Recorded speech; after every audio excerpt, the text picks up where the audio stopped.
initially, I hadn't heard much about the character of Groot. And Marvel had sent over a book of conceptual art and said, we have this really, really interesting and great idea, and we want you to take a look at it. And they sent over the book of conceptual art, a big book. And I am coming home after being at the office, and I go to see my kids, and I open up the book to the double truck image, and I say to the kids, what character do you think they want Daddy to play? And I expected, you know, the cool Gunn character or the big muscle character.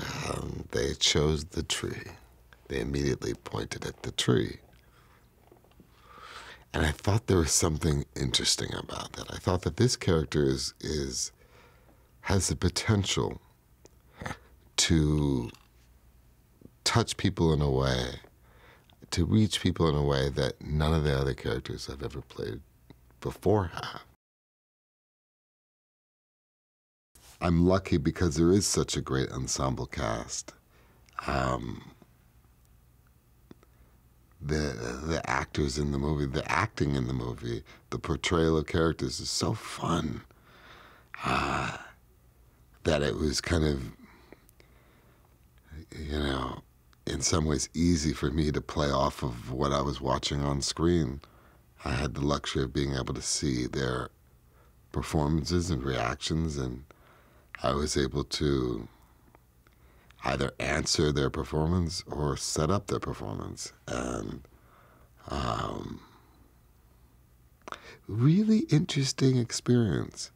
It's a really interesting experience, and I'm really kind of so grateful that so many minds, so many great creative minds came together to work on a character.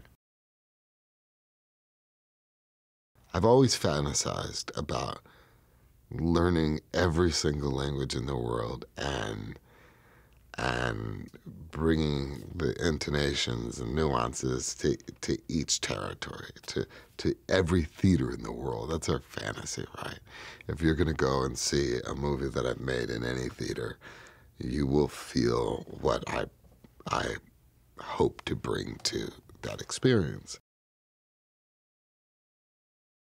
We have people, language coaches from all over the world that have been in the booth via phone, satelliting from Russia, from China, from Brazil, from France, from Mexico, and they're all kind of listening to every single take, and they're hearing how precious we are about every single take. And there's a certain process because you want to learn the correct way to pronunciate something, like the correct way to pronounce in whatever language, I am Groot or whatever, and then you want to kind of dirty it up without losing the translation. So you want to kind of, there's the second part of it. Once you know how to say it, how do you beat up the line to allow the line to accommodate each specific scene? The character feels like it's filled with promise and mystery, and it feels like there's something. It feels like the audience is going to be with Groot for a long time, because just his presence promises some kind of wisdom that if we stick around, we'll get. When you're watching the movie, you see the expertise of Marvel. And at the same time, you feel like you're on this explorer's vessel going into new territory.